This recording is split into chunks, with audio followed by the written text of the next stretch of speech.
Hi, this is another Ask Augustin. Today I'm going to talk more about intonation, and it's going to be all about intonation of thirds and sixths. This is where it gets really interesting, because when I mentioned already perfect fourths, perfect fifths, that those are the most obvious intervals whether they're in tune or not, and we really want to prioritize them, because it's really perfect fourth and perfect fifth.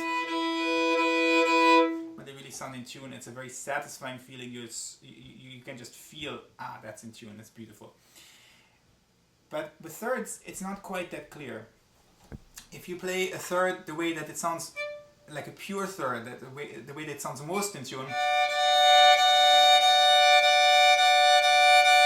that is how, especially in the Renaissance and Baroque era, people would have played the thirds like that. So the major third is actually quite narrow, and it sounds beautifully in tune, but it can create some funny effects in terms of the line.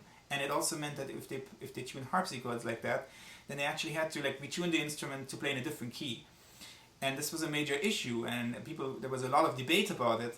And finally, new tuning systems were found, like the well-tempered, the equal temperament, and all of that, to avoid this issue. And ultimately, major thirds became wider. Now, when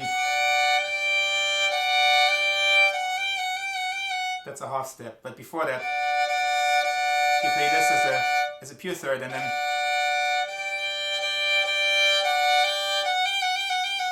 you can sometimes end up with half steps that are way too wide, or whole steps that are really narrow, that whether the line, what I might call the horizontal intonation, how each note sounds in tune compared to the previous one and the next one, which is really important for the melodic line, that could sound really odd if you prioritize the vertical intonation of each chord.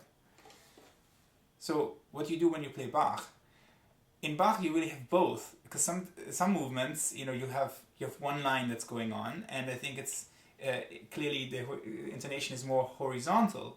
You want the half steps and the whole steps to sound nice, and occasionally there is the occasional leading tone that has to lead to a goal. But you also have many movements with lots of double stops, and that's where it gets tricky. Sometimes the pure third is definitely the way to go, but you always have to be aware of the polyphony. In Bach, each voice has to work on its own terms. You can't have one voice that sounds great in tune and then the other voice that sounds kind of weird just because you wanted the sixths and thirds to be purely in tune. So sometimes you have to make some compromises and end up with slightly wider thirds, and it all has to do with context. I'll give you one example. So usually, sometimes when I play this E, in the context of an A minor, for example, then I will tune it to the A. No, that's the E, that's in tune. But what if I'm playing C major, and you can easily modulate within an A minor, the C major is a related key, so suddenly you're in C major, and you have to play it with a G, and you actually end up with a six, with the open G string that's actually very wide and kind of out of tune. So in that kind of situation, I might play the E a little lower.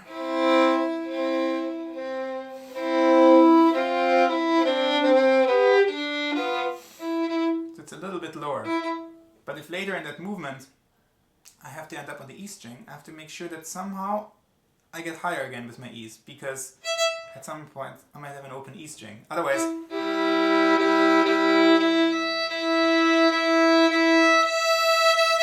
there's something missing there. So these kinds of intonation paradoxes are something that you can encounter often. And so you have to always be aware of the horizontal intonation, that the line sounds in tune, that vertically your chords sound nice, and when the two are in conflict, then you have to find a compromise where you where everything sounds, where all those aspects work, even if you're not completely prioritizing one over the other. This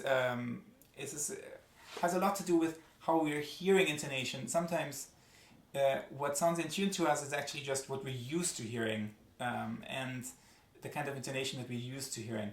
So sometimes it can be very, very helpful to record yourself and listen to that, and suddenly you become aware of certain intonation habits. So for example, I used to have the situation that whenever I played a major third across the string, I played it much wider than when I played on the same string. I used to go, and it was when I heard myself in recording that I suddenly became aware of that. Why do I do that? And then I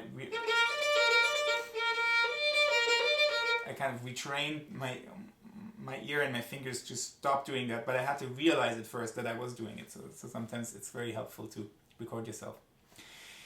When you get to the 19th century, the melody became more and more important and dominant. People started to use more of this kind of expressive intonation with higher leading tones, scales where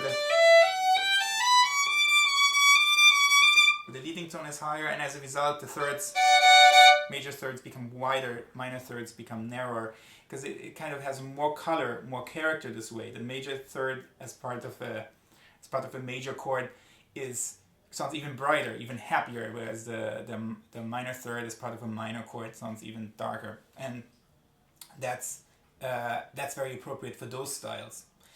When you have one more tip. When you have a whole run of thirds, actually regardless in which style, when it starts going very fast, it's very helpful to play the minor thirds quite narrow and the major thirds quite wide, because it will enhance the difference between the two, and it makes each of the lines that you're making with this third run sound more in tune horizontally. So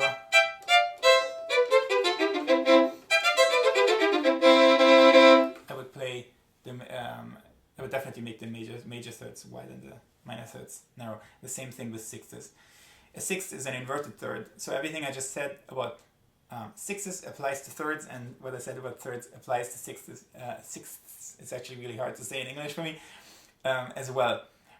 I hope that's helpful, and I'll see you next time.